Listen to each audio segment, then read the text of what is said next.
चुंबकीय बल रेखाओं के 4 प्रॉपर्टीज हम लास्ट क्लास में पढ़ लिए थे। जो 2 और प्रॉपर्टीज हमको पढ़नी है दैट्स आर वेरी इंपॉर्टेंट, तो उन्हें भी हम लोग स्टडी कर लेते हैं। पहली प्रॉपर्टी, वैसे दोनों आपके सामने बोर्ड पे लिखी हुई हैं। पहली प्रॉपर्टी है चुंबकीय बल रेखाएं परस्पर पार्श्विक रूप से प्रतिकर्षित करती हैं। लैटरली वो एक दूसरे को रिपेल करती हैं। पार्श्विक रूप से प्रतिकर्षित करने का क्या मतलब है, आप थोड़ा सा ऐसे समझ सकते हैं कि जो बल रेखाएं होती हैं वो पार्श्विक का मतलब है लंबवत।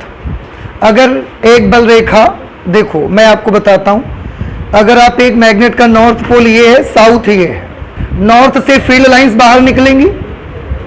ऐसा ही मैंने एक दूसरा ले लिया, उसका ये नॉर्थ है, इससे भी फील्ड लाइंस बाहर निकलेंगी। अब अगर मैंने इनको पास पास में ऐसा रख दिया है तो इसकी फील्ड लाइन निकल के ऐसा जाना चाहेगी और इसकी फील्ड लाइन निकल के ऐसा जाना चाहेगी। अब आप सोचने की बात है कि दोनों की फील्ड लाइंस निकलेंगी और ऐसा एक दूसरे को काटना स्टार्ट कर देंगे। But we have already studied कि फील्ड लाइंस का काटना, उनका इंटरसेक्शन अलाउड नहीं है। अगर इंटरसेक्शन अलाउड नहीं है तो फिर वो क्या करेंगी, इंटरसेक्शन अलाउड नहीं है तो वो एक काम करेंगी कि वो ऐसा नहीं जाएंगी सीधा, ये वाली फील्ड लाइन और ये दोनों एक दूसरे को रिपेल करेंगी और ये ऐसा हो जाएगी, ऐसे, और ये वाली ऐसे हो जाएगी, तो ये दोनों ऐसे हो जाएंगे, तन जाएंगे जिनको आप कह सकते हैं। और ऐसे होने के बाद ये वाली इसको लंबवत बल लगाएगी और ये वाली भी इसको लंबवत बल लगाएगी, लेकिन because intersection is not allowed तो वो काटेंगी नहीं एक दूसरे को। और क्योंकि हमने पास पास नॉर्थ और साउथ रखा है तो ऐसी सिचुएशन पर उनको काटना भी नहीं है और लैटरली एक दूसरे पर फोर्स भी लगाना है। इस वजह से वो क्या करती हैं कि ये वाला अब पास में रहेगा तो मजबूरी है उसको, कितना तनेगी, वो ऐसे नहीं कर सकती, तो ये क्या बोलेगी इसको कि मुझे सीधा होना है, तुम भी थोड़ा पीछे चली जाओ, और ये बोलेगी ठीक है मुझे सीधा होना है, तुम भी थोड़ा पीछे चली जाओ, तो ये दोनों थोड़ा थोड़ा पीछे आ जाएंगे। ये क्या था, नॉर्थ पोल, ये क्या था, दोनों का नॉर्थ लिया था। कहाँ रहे हो, अरे भाई दोनों का नॉर्थ ही नॉर्थ तो लिया था हमने, भूल गए आप, सो रहे हो मुझे लगता है। तो हमको क्या दिखता है, हमें तो इनका एक्शन दिखता नहीं है, हमको क्या दिखता है कि ये दोनों पोल्स थोड़ा थोड़ा पीछे आ गए। अब नॉर्थ के सामने हमने नॉर्थ रखा था और दोनों थोड़ा थोड़ा पीछे आ गए, तो देखने से हमको तो दूर से यही लगेगा ना कि ये दोनों एक दूसरे को क्या कर रहे हैं, दूर भगाने का क्या मतलब है, दोनों एक दूसरे को प्रतिकर्षित कर रहे हैं, हमको तो यही लगेगा।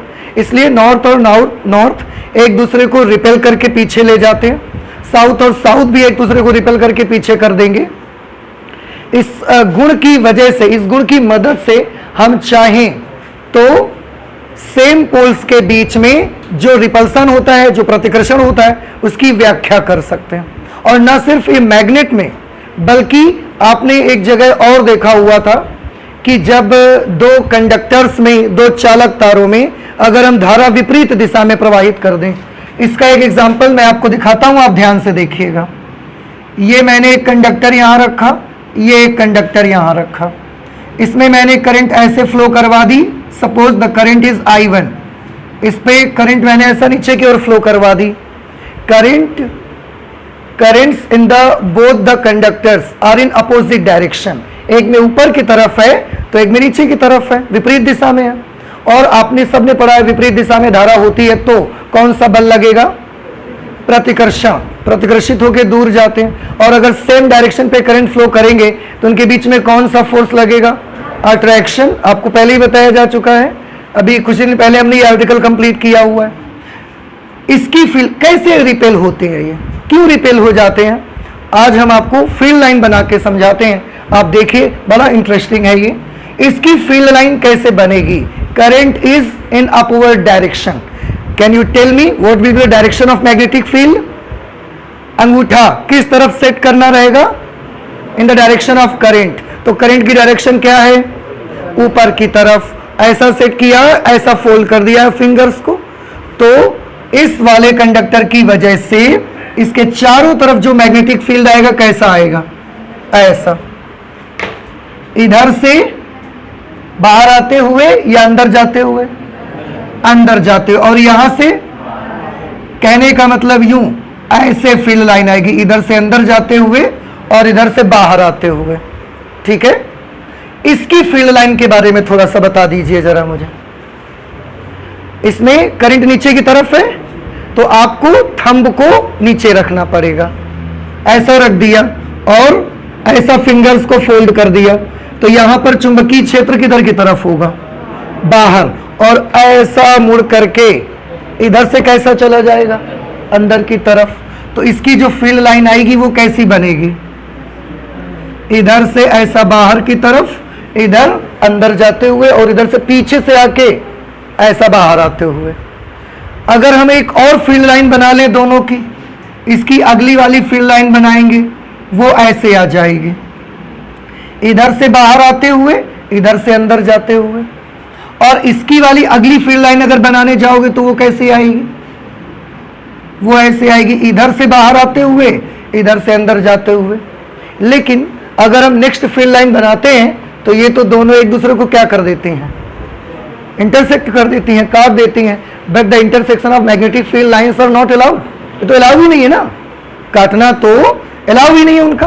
फिर क्या करेंगी वो करती ये है, क्योंकि यहां पर देखो दोनों की डायरेक्शन अपोजिट है, इधर वाली अंदर जाना चाहती है,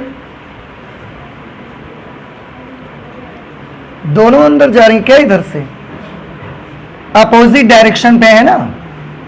अपोजिट डायरेक्शन पे रिपल्सन होता है कि अट्रैक्शन?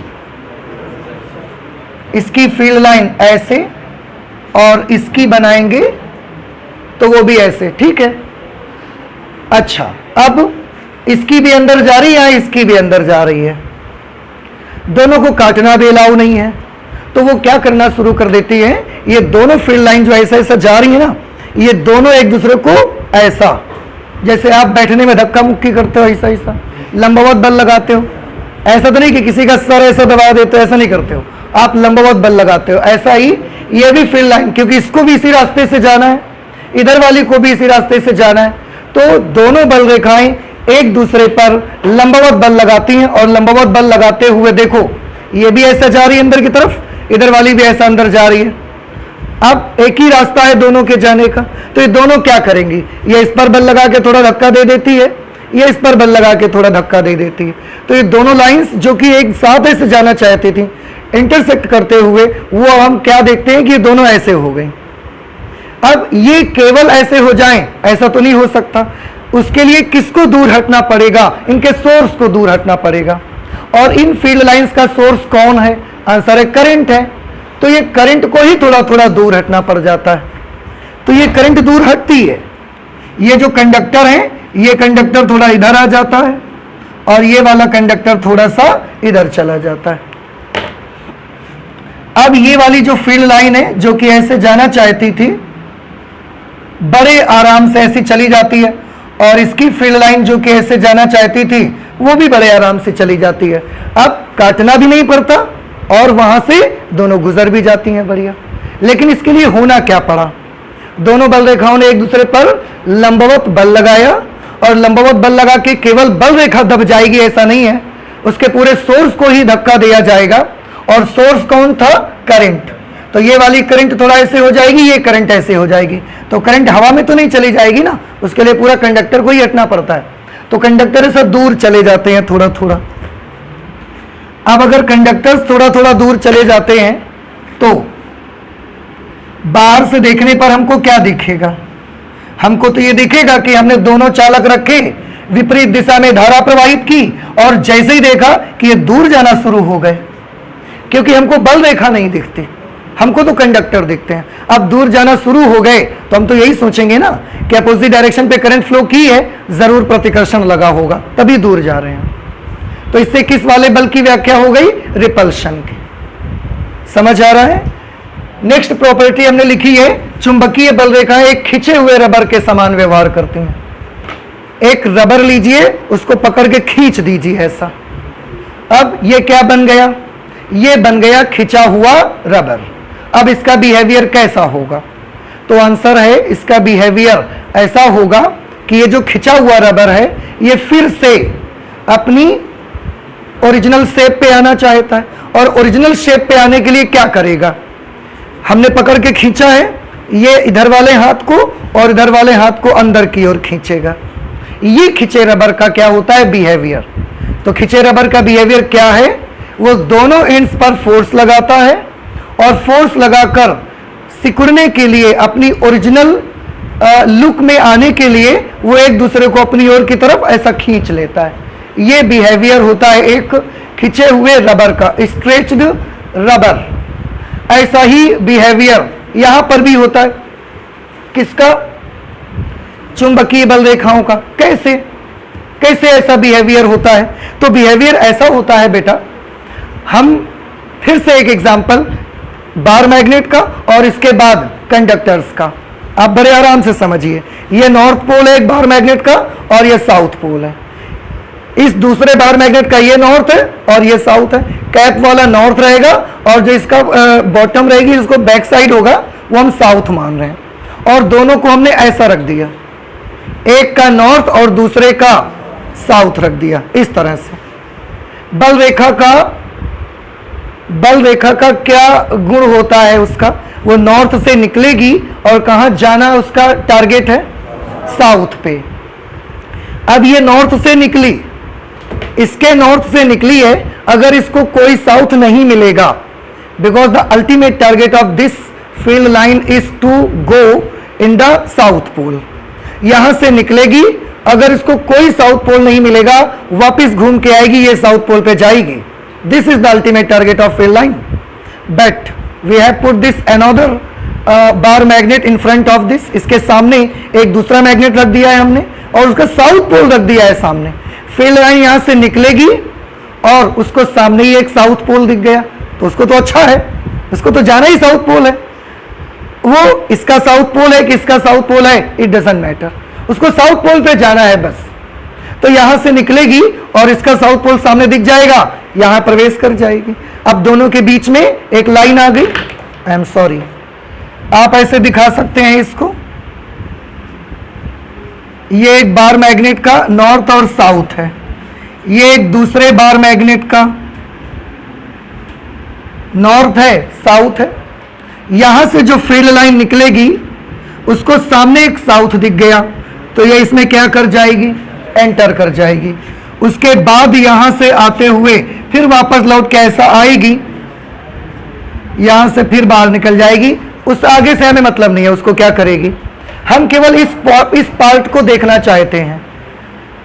ये फील्ड लाइन ऐसा अंदर से आके ऐसा इसमें प्रवेश कर गई, आप सिर्फ इतने को देखो।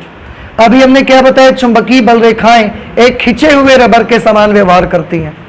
अगर ये खिंचे हुए रबर के समान व्यवहार कर रही है, केवल रबर नहीं, ये रबर कैसा है, और खिंचा हुआ रबर क्या करना चाहता है, it wants to come to its original position, ये फिर से अपने वास्तविक पोजीशन पर आना चाहती है। और वास्तविक पोजीशन पर आने के लिए क्या करेगी, बता सकते हैं, इस पर बल लगाएगी, ऐसा खींचेगी, इस पर फोर्स लगाएगी, ऐसा खींचेगी। तो नॉर्थ पोल पे बल लगा के इधर की तरफ खींचेगी, साउथ पोल पे बल लगा के इधर की तरफ खींचेगी।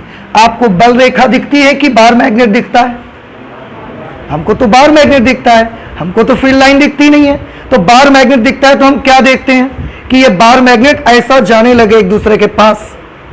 अब हमने तो इतनी दूर रखा, वो एक दूसरे के नजदीक जाना शुरू हो गए, तो हम तो क्या सोचेंगे, हम तो यही सोचेंगे ना कि ये दोनों बार मैग्नेट का नॉर्थ और साउथ आमने सामने रखो तो ये एक दूसरे की ओर जाना शुरू कर देते हैं, मतलब ये एक दूसरे को क्या करने लगते हैं, आकर्षित करने लगते हैं, हम तो यही सोचेंगे। इस तरह से नॉर्थ और साउथ एक दूसरे को अट्रैक्ट करते हैं, हम इसको भी एक्सप्लेन कर सकते हैं इस प्रॉपर्टी के हेल्प से। और देखिए, अगर आप कंडक्टर से समझना चाहते हैं तो उससे भी आप समझ सकते हैं। ये हमने एक कंडक्टर लिया, इस पे करंट I1 फ्लो करवा दी, एक कंडक्टर दूसरा लिया, इस पे I2 करंट फ्लो करवा दी, और इस टाइम मैंने दोनों कंडक्टर्स पर सेम डायरेक्शन पे करंट फ्लो करवाई है, सेम डायरेक्शन। अब इसकी बल रेखाओं के बारे में बताइए, कैसी बनेंगी फील्ड लाइंस। इसकी फील्ड लाइन कैसी होंगी, इधर से अंदर जाते हुए और इधर से बाहर आते हुए, इसको देख लीजिए। या आप अपना राइट हैंड कर्ल रूल भी यूज कर सकते हैं। इसकी फील्ड लाइन कैसी बनेगी? इधर से अंदर जाते हुए और इधर से बाहर आते हुए। समझ आ रही है बात आपको? नहीं समझ आ रही है? ओके, नेक्स्ट फील्ड लाइन बनाइए। अब इसकी नेक्स्ट फील्ड लाइन हमने बनाई, ये नेक्स्ट फील्ड लाइन इधर से अंदर जाते हुए या बाहर आते हुए? Very good. और इधर से सेम, इसकी भी नेक्स्ट फील्ड लाइन बनाइए, इधर से अंदर जाते हुए और इधर से, लेकिन अगली बल रेखा को काटना ही पड़ गया। और बल रेखाओं में एक बड़ा फेमस रूल लग रहा है कि काटना उनको अलाउ, फिर वो क्या करेंगे? क्या दूर हट जाएंगे? Answer is no. इस बार तो दूर हटना नहीं पड़ेगा। क्यों? क्योंकि उनके पास एक और तरीका है, उनको दूर हटना नहीं पड़ेगा। वहां दूर हटना पड़ा था, दोनों ऐसे जा रही थी, दूर हटने के अलावा उनके पास कोई दूसरा रास्ता नहीं था। पर यहां बल रेखा दूर नहीं हटती। देखिए क्या करती है, आप गौर से देखिएगा। ये फील्ड लाइन इधर से ऐसे आती है, ये दूर नहीं हटती। ये क्या करती है? ये ऐसे आती है और इसके साथ मिल जाती है और ऐसे आ जाती है। देखो तीर दोनों के सही जा रहे हैं। इधर वाली बल रेखा ऐसे आई पीछे से, लेकिन फिर वो ऐसे आगे नहीं आती है, वो ऐसे जाके ऐसे चली जाती है और इसके पीछे से ये ऐसे आ गई। देखो इसका तीर इसी दिशा में बना हुआ है, फिर ये ऐसे जाती है ऐसे, और ये भी उधर नहीं जाती, ये भी क्या करती है? ये भी ऐसे जाके ऐसे चली जाती है। इसका तीर देखो उसी डायरेक्शन पे आ गया। नेक्स्ट फील्ड लाइन अगर और बनाएंगे आप तो क्या करेगी? नेक्स्ट फील्ड लाइन और ऐसे आएगी, ऐसे जाके ऐसे चली जाएगी, इधर से बाहर आते हुए और इधर से अंदर आते हुए। इस बार फील्ड लाइंस को दूर हटने की जरूरत नहीं पड़ी। देखिए, लेकिन दोनों फील्ड लाइन जो कि अलग अलग पहले ऐसे थी, अब उनको कैसा होना पड़ गया? ऐसा होना पड़ गया। एक ही पूरा बन गया छल्ला। अब एक ही छल्ला बना है और ये छल्ला बिहेव किस तरीके का करता है? खिंचे हुए रबर के समान। अब इतना बड़ा छल्ला है, ये खिंचा हुआ रबर के समान बिहेव करता है, तो ये क्या होना चाहता है? सिकुड़ करके अपने आप को फिर से ओरिजिनल शेप पे लाना चाहता है। तो ये इतना बड़ा छल्ला सिकुड़ करके कैसा होना चाहता है? छोटा। अब ये छल्ला अगर छोटा होना चाहेगा तो इन कंडक्टर्स को क्या करेगा? किधर की तरफ फोर्स लगाएगा? ऐसा छोटा होना चाहता है तो इधर भी अंदर की तरफ धक्का देगा और इसको भी अंदर की तरफ धक्का देगा। हमें क्या दिखता है, क्या नहीं दिखता? हमें कंडक्टर्स दिखते हैं, फील्ड लाइंस। तो हम तो तार देख रहे हैं कि हमने तार रखे समांतर, एक ही डायरेक्शन पे करंट फ्लो करवा दी, और जैसे ये काम किया ये तो दोनों ऐसा जाना शुरू हो गए। अगर ये ऐसा जाना शुरू हो गए तो कंडक्टर्स रखे सेम डायरेक्शन पे करंट फ्लो करवाना शुरू कर दिया और तुरंत ऐसा जाना शुरू हो गए, तो हम तो यही कहेंगे ना कि ये दोनों एक दूसरे की ओर जा रहे हैं, मतलब दोनों एक दूसरे को खींच रहे हैं। खींच रहे हैं मतलब एक दूसरे को आकर्षित कर रहे हैं। तो इस प्रॉपर्टी को लेकर देखो, इस प्रॉपर्टी की हेल्प से हम किसकी व्याख्या कर सकते हैं कि विपरीत ध्रुव एक दूसरे को आकर्षित करते हैं। और इस प्रॉपर्टी को लेकर हम किसकी व्याख्या कर सकते हैं? समान ध्रुव एक दूसरे को प्रतिकर्षित करते हैं। मैंने दोनों तरह से आपको बताया, कंडक्टर से भी और बार मैग्नेट से भी। क्या ये प्रॉपर्टीज आपको समझ में आई हैं? वैसे इसी तरह की same properties electric field line में आप स्टडी कर चुके हैं, तो मुझे नहीं लगता कि इसको समझने में बहुत देर लगने वाली है आपको। आप बहुत जल्दी शायद समझ गए ये प्रॉपर्टीज। और इस तरीके से मैग्नेटिक फील्ड लाइंस की सारी प्रॉपर्टीज को हमने स्टडी भी कर लिया है जो ज़्यादा प्रोमिनेंट रहती हैं। आज इसके साथ हम एक चीज़ और स्टडी करना चाहते हैं। अभी तो हम दो प्रकार की बल रेखाएं पढ़ चुके हैं अभी तक की अपनी पढ़ाई में।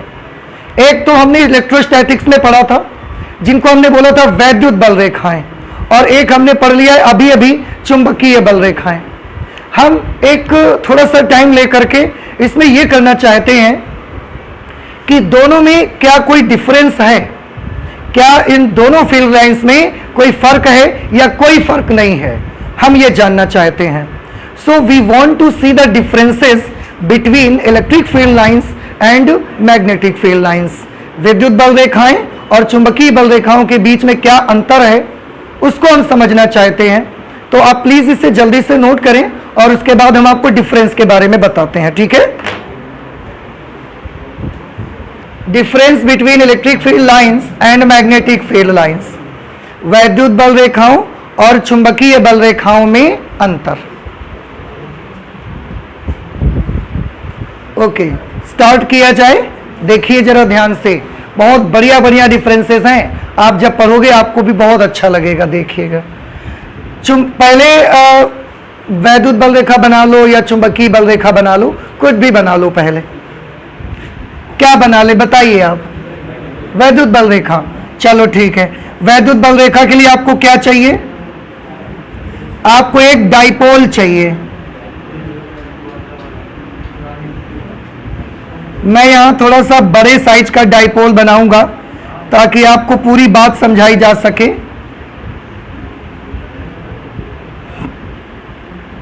ये प्लस क्यू चार्ज हमने ले लिया और इधर क्या ले लिया? Minus Q charge.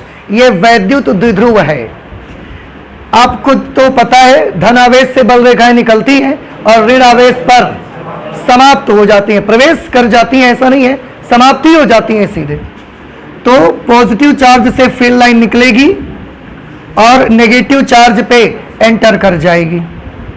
अगली फील्ड लाइन ऐसी हो सकती है, पॉजिटिव चार्ज से बाहर आएगी, नेगेटिव चार्ज पे एंटर कर जाएगी। पॉजिटिव चार्ज से बाहर निकलेगी, नेगेटिव चार्ज पे एंटर कर जाएगी। पॉजिटिव से आउट होगी, नेगेटिव पे इन हो जाएगी।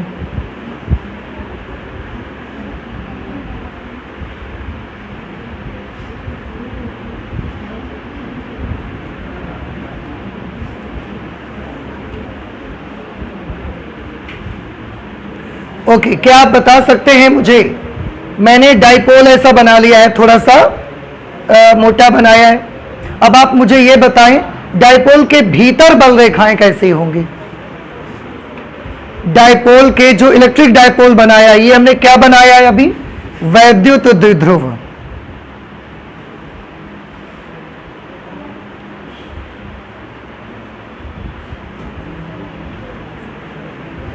और ये वैद्युत बल रेखाएं मैंने बना के दिखाई हैं। आप बता सकते हैं वैद्युत डाइपोल, ये जो वैद्युत डाइपोल कह रहे हैं, इलेक्ट्रिक डाइपोल या वैद्युत द्विध्रुव, इसके भीतर बल रेखाएं का क्या होगा? किधर से किधर जाएंगी? इधर तो बाहर तो प्लस से माइनस है, अंदर में प्लस से माइनस की माइनस से बाहर प्लस, प्लस से माइनस की माइनस से प्लस। देखो बाहर तो प्लस से माइनस है, फिर अंदर क्या होगा? -2 कि +2 माइनस, -2 प्लस। वैद्युत बल रेखाओं के गुण लिखे थे, अच्छा कहीं लिखा था कि अंदर में माइनस से प्लस जाएंगी? एक गुण लिखा था सीधा सीधा, और बस इतना लिखा गया था कि वैद्युत बल रेखाएं सदैव धन आवेश से प्रारंभ होती हैं और ऋण आवेश पर, कहीं लिखा आपने कि ऋण आवेश से भी चलती हैं और धन आवेश से भी जाती हैं? नहीं लिखा ना। तो क्यों माइनस से जाएंगी और प्लस पर जाएंगी? नहीं जाएंगी कभी भी, हमेशा कहां से निकलेंगी? प्लस से, और माइनस पे जाकर के समाप्त हो जाएंगी। देखो ये प्लस से ऐसा निकलेगी और माइनस पे जाके समाप्त हो जाएगी, तीर का निशान देख लीजिए। और अगली बल रेखा ऐसे आ जाएगी, उससे नेक्स्ट ऐसे आ जाएगी, और अगली वाली ऐसे आएगी। लेकिन जितनी फील्ड लाइंस होंगी वो सब की सब धन आवेश से चलेंगी और ऋण आवेश पर जाकर के समाप्त हो जाएंगी।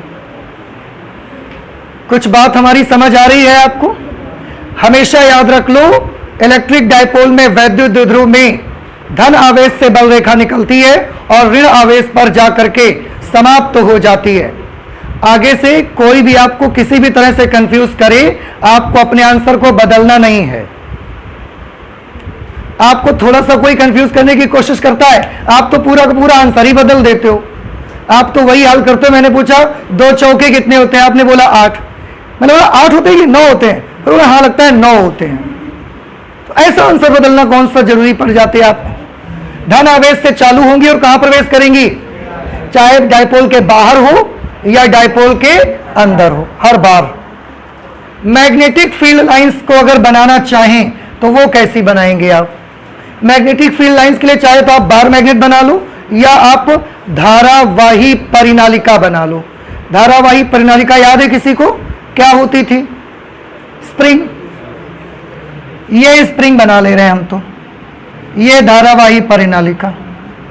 अंग्रेजी में क्या बोलते थे आप इसे?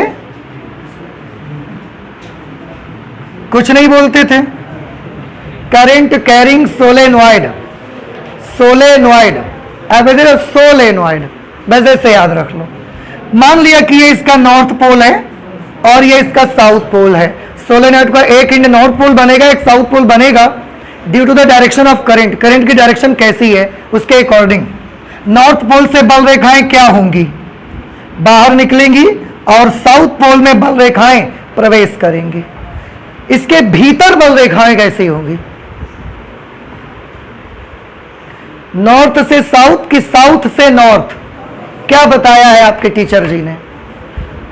परिनालिका के भीतर बल रेखाएं कैसी होती हैं, नॉर्थ से साउथ कि साउथ से नॉर्थ? नॉर्थ से साउथ, साउथ से नॉर्थ। पक्का? कसम से?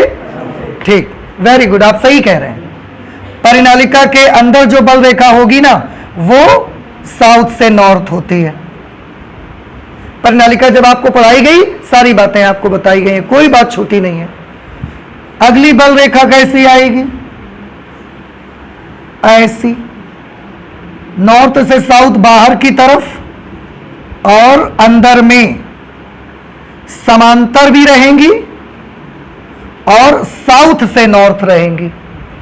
नेक्स्ट फील्ड लाइन अगर बनाने आप जाएंगे, ये नेक्स्ट फील्ड लाइन सोलेनॉइड के बाहर नॉर्थ से साउथ और सोलेनॉइड के अंदर साउथ से नॉर्थ, इस तरह से। और भीतर में पूरा टाइम कैसी होंगी? समांतर। एक समान चुंबकीय क्षेत्र उत्पन्न करने का सबसे अच्छा तरीका है परिनालिका, और एक समान वैद्युत क्षेत्र उत्पन्न करने का सबसे अच्छा तरीका क्या होता है? नहीं मालूम? अरे दो समांतर प्लेट लगा दो, एक प्लस कर दो एक को, बस।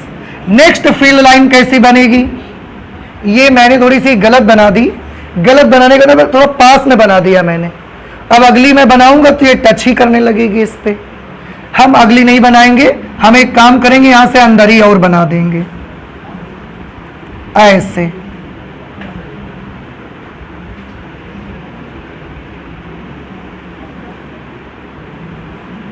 आप समझ सकते हैं, बाहर नॉर्थ से साउथ और अंदर साउथ से नॉर्थ, बाहर में नॉर्थ से साउथ और अंदर में साउथ से नॉर्थ। ठीक है, आप और बनाना चाहें और यहां बना लीजिए ऐसे। लेकिन मैंने बोला ना, वो मैंने जगह नहीं छोड़ी, थोड़ी सी मेरी गलती की वजह से। अदरवाइज जब मैं यहां से इसको गुजारूंगा तो ये अगल बगल टच कर जाएगी। पास करा दें इसको।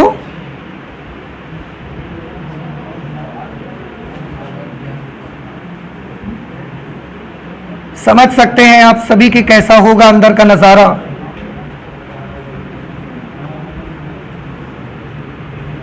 इस तरह से। अब इस पे क्या हुआ, ये हमने क्या बनाया है? चुंबकीय द्विध्रुव।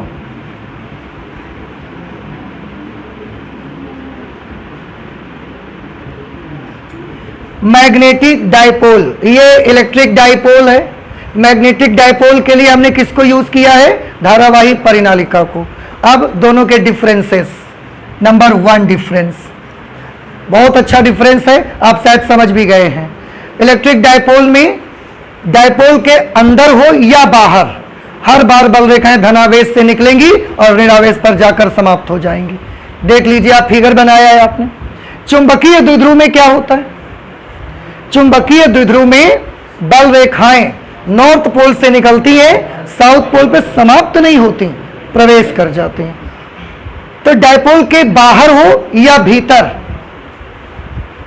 बल रेखाएं डायपोल के बाहर नॉर्थ से साउथ रहती हैं और डायपोल के अंदर साउथ से नॉर्थ रहती हैं। कहने का मतलब यूं हम ये कह सकते हैं कि ये वाली जो बल रेखाएं, चुंबकीय बल रेखाएं, ये अगर एक बार यहां से शुरू हुई तो ये पूरा छल्ला बनाती हैं ऐसे, और ये लोग पूरा छल्ला नहीं बनाती। ये यहां से शुरू खत्म, यहां जाके, यहां से शुरू यहां जाके खत्म। ये बंद वक्र बनाती हैं कि नहीं बनाती? नहीं बनाती। ये बंद वक्र बनाती हैं कि नहीं बनाती? बनाती हैं। तो हमने एक डिफरेंस तो पता लगा लिया कि वैद्युत बल रेखाएं बंद वक्र, वैद्युत बल रेखाएं बंद वक्र नहीं बनाती। Very good. और चुंबकीय बल रेखाएं बंद वक्र, समझ गए आप? तो लिखने के लिए तैयार हैं? जल्दी से लिखिए।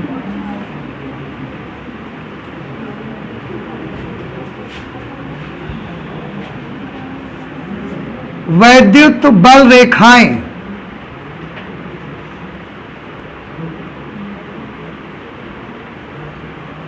बंद वक्र, जिसे आप कह सकते हैं क्लोज द लूप,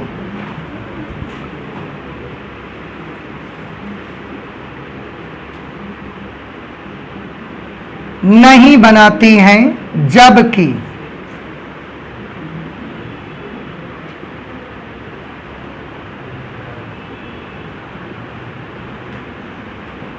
चुंबकीय बल रेखाएं बंद वक्र अर्थात क्लोज्ड लूप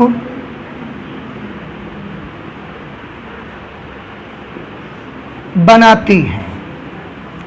फर्स्ट डिफरेंस। क्या सभी बच्चों को समझ में आ गया ये डिफरेंस, या हमने बोल दिया इसलिए आप मान रहे हो? समझ आया ना? ओके। सेकंड डिफरेंस देखिए जरा। तैयार हैं सभी लोग? ओके, देखो जरा ध्यान से। सेकंड डिफरेंस, आपने वैद्युत में एक रूल पढ़ा था गॉस का नियम, और चुंबक में उसी के जैसा एक रूल पढ़ा है एम्पियर्स सर्किटल लॉ। याद है सभी को? गॉस नियम हम जब पढ़े थे तो हमें उसके लिए गॉसियन सरफेस बनानी रहती थी, और एम्पियर्स सर्किटल लॉ के लिए क्या बनाना रहता है? Amperian loop. हम दोनों में बना के देखेंगे कि क्या फर्क दे रहे हैं वो हमको। जरा ध्यान से देख लीजिए। यहां पर मैंने ये वैद्युत का है तो क्या बनाना चाहिए? Gaussian surface. मैं दो जगह सरफेस बनाऊंगा। एक सरफेस तो मैं यहां बनाऊंगा गोला पूरा इस जगह पर, और एक ये गॉसियन सरफेस यहां पर बनाएंगे। ठीक है? ये हमने क्या बना ली बेटा?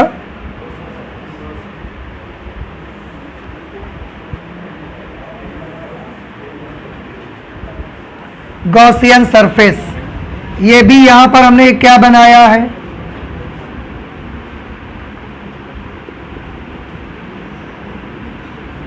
Gaussian surface. अब सभी ध्यान से देखें। आप सोचोगे आप इन्हीं दो जगहों पे क्यों बना रहे हो?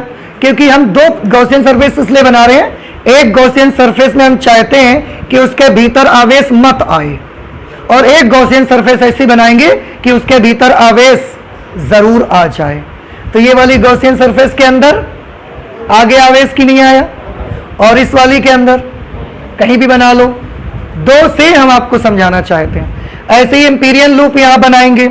एक एम्पीरियन लूप हमने ऐसी जगह पर बनाया जहां पर उसके भीतर चुंबक का कोई ध्रुव ना आए, और एक एम्पीरियन लूप आपको ऐसी जगह पर बनाओ कि उसके भीतर चुंबकीय ध्रुव आ जाए, चाहे नॉर्थ आ जाए या साउथ आ जाए। यहां बना लेते हैं। ये नॉर्थ आ गया, देखो इसके भीतर। ये हमने क्या बना लिया? Amperian loop. और यहां पर ये हमने क्या बना लिया?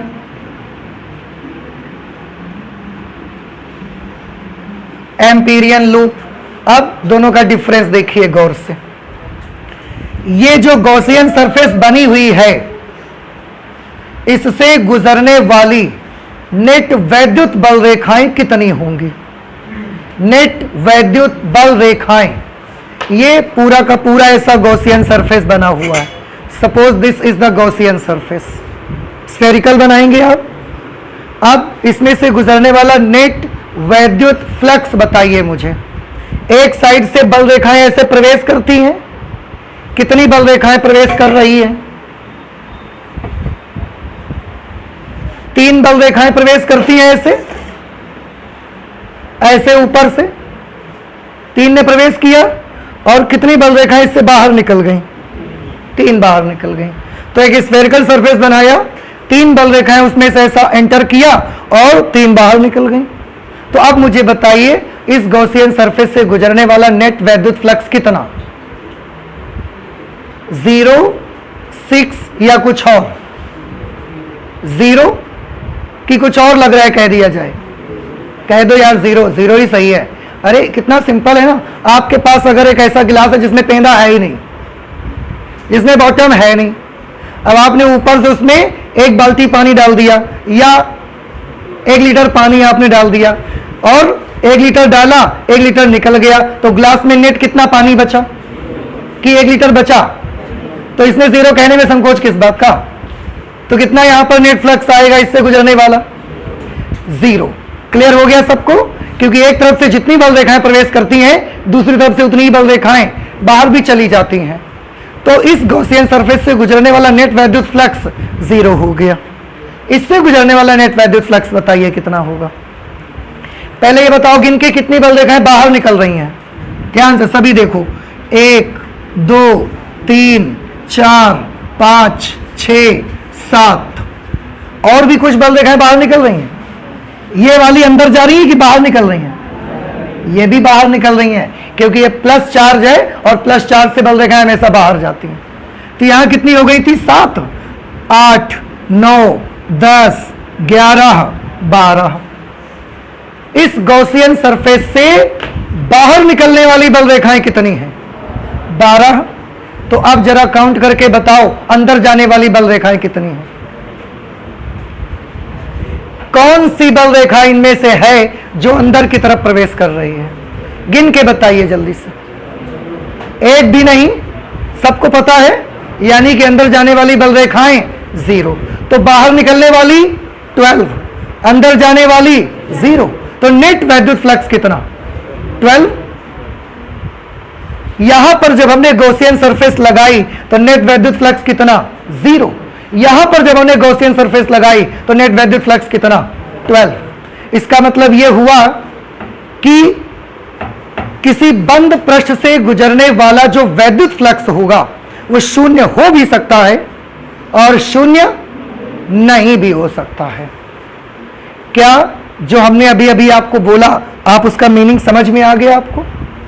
यहां पर नेट वैद्युत फ्लक्स 0, यहां नेट वैद्युत फ्लक्स 0 नहीं, कुछ ना कुछ मिल रहा है। 12 मिलेगा, 15 मिलेगा, 500 मिलेगा, आई डोंट केयर, बट हमें कुछ मिल रहा है इलेक्ट्रिक फ्लक्स। समझ रहे? तो किसी बंद पृष्ठ से गुजरने वाला नेट वैद्युत फ्लक्स 0 हो भी सकता है और 0 नहीं भी हो सकता है। Understand? Okay, now see the magnetic dipole. इसमें क्या हो सकता है? This is the Amperian loop. Can you tell me what is the net magnetic flux passing through this loop? इस लूप से गुजरने वाला नेट मैग्नेटिक फ्लक्स कितना? तो ये देखिए कि प्रवेश कितनी लाइंस कर रही हैं। ऊपर से सब 3 आ रही हैं, इस पे मैंने एरो नहीं बनाया। एरो बनाना बहुत जरूरी है। आप चाहे इलेक्ट्रिक फील्ड लाइंस बनाइए या मैग्नेटिक फील्ड लाइंस बनाइए, एरो इज द मस्ट। अगर आप एरो नहीं बना रहे हैं तो वो केवल एक सिंपल सी लाइन है, उसको हम फील्ड लाइन नहीं बोल सकते हैं। मेरी बात समझ पा रहे हैं आप? नहीं समझ रहे हैं? ओके, अब बताइए इस एम्पीरियन लूप में से कितनी बल रेखाएं एंटर कर रही हैं? 3। और बाहर कितनी निकल रही हैं? ये भी बाहर जा रही, ये भी बाहर जा रही। ये तीनों एंटर करती हैं और ये तीनों बाहर निकल जाती हैं। तो यहां पर जब हमने एम्पीरियन लूप रखा है तो इससे गुजरने वाली नेट चुंबकीय फ्लक्स, अब चुंबकीय फ्लक्स है, देखो ये चुंबकीय फ्लक्स कितना होगा? 0 होगा या कुछ और होगा? पक्का? कोई डाउट तो नहीं किसी को? किसी को डाउट है? ओके, अब इस वाले एम्पीरियन लूप को थोड़ा देख लो जरा एक नजर। इस वाले एम्पीरियन लूप से बाहर निकलने वाली बल रेखाएं बताइए कितनी हैं? ये सब बाहर निकल रही है बेटा। 1 2 3 4 5 6 7 फील्ड लाइंस ऐसी हैं जो इस एम्पीरियन लूप से ऐसा बाहर निकल रही है फुलझड़ी के तरीके। अब ये भी बता दीजिए कितनी बल रेखाएं, क्या और भी कोई बल रेखा जो बाहर जा रही है इससे? ये वाली बल रेखाओं को गिनिए, अंदर वाली, ये बाहर जा रही है कि अभी इसमें लूप में प्रवेश कर रही हैं? सोच लो, बाद में मत कहना कि मेरे से गलती हो गया। सोच लिया तो अंदर जा रही है उसके कि बाहर निकल रही है? बाहर निकल रही है, अंदर जा रही है। ओ, अंदर जा रही है ये भी। तो बाहर निकलने वाली कितनी है? 1 2 3 4 5 6 7। अंदर जाने वाली कितनी है? देखो 1 2 3 4 5 6 7, क्योंकि इसकी फील्ड लाइन नीचे से फिर ऐसा ऊपर पहुंची है। तो इसमें 7 फील्ड लाइंस बाहर निकली और 7 फील्ड लाइंस कैसी हो गई? तो नेट चुंबकीय फ्लक्स कितना हो गया? 0। अब आपको सारा माजरा समझ में आ गया, सारी स्टोरी समझ में आ गई। क्या समझ में आ गई फिर से बताइए, मैं बोलूंगा आप सिर्फ जवाब देंगे। किसी भी गॉसियन पृष्ठ से गुजरने वाला नेट वैद्युत फ्लक्स शून्य हो भी सकता है और नहीं भी हो सकता है, लेकिन किसी एम्पीरियन लूप से गुजरने वाला नेट चुंबकीय फ्लक्स सदैव ही कैसा होता है? वो कभी कुछ नहीं मिलेगा, चाहे आप जहां इस लूप को बना लीजिए जाकर के। समझ आ गया? तो इस पॉइंट को भी हम लोग नोट कर लेते हैं जरा, सेकंड पॉइंट पे।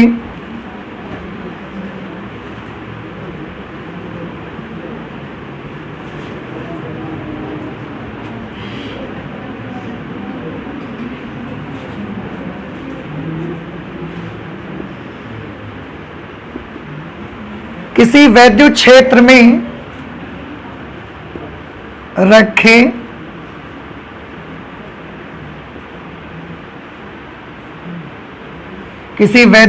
रखे किसी गॉसियन पृष्ठ से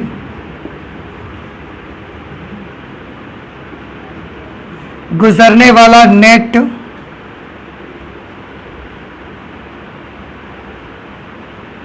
वैद्युत फ्लक्स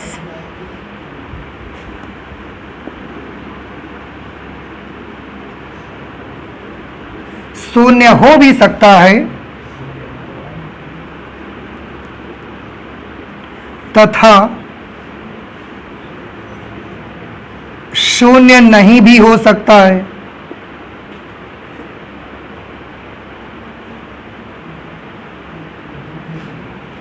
किसी वैद्युत क्षेत्र में रखे किसी गॉसियन पृष्ठ से गुजरने वाला नेट वैद्युत फ्लक्स शून्य हो भी सकता है तथा शून्य नहीं भी हो सकता है, परंतु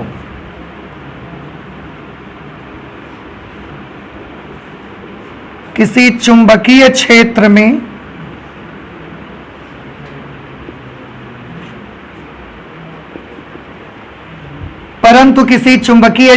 में रखे किसी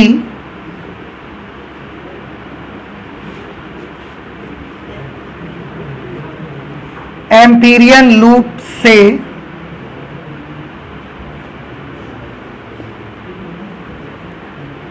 गुजरने वाला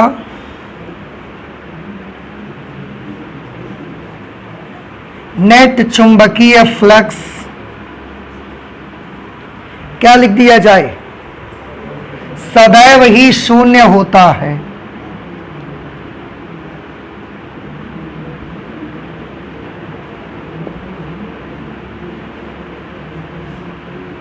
सदैव ही शून्य होता है।